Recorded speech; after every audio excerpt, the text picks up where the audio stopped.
Christa thisan loule chen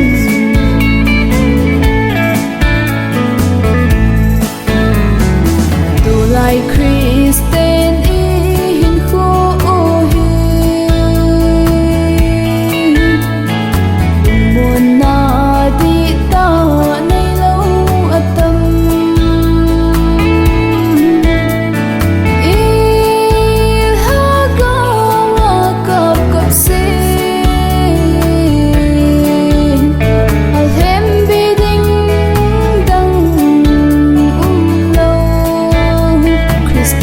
tailou hingjing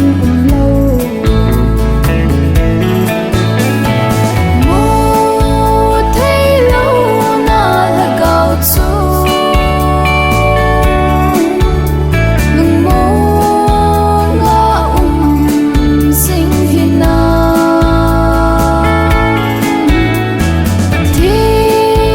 lungmonna chun nanei loule kisop theng Christa thisan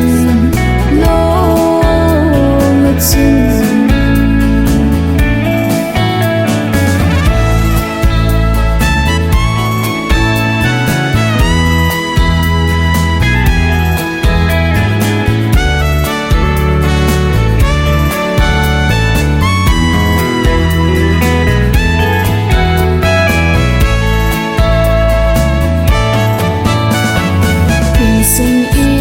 i-Pakai nay câu vui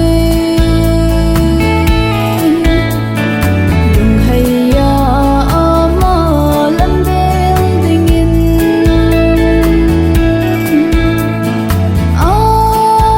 la na cầm mà kunin asim sa acha te ho in ngạn sinh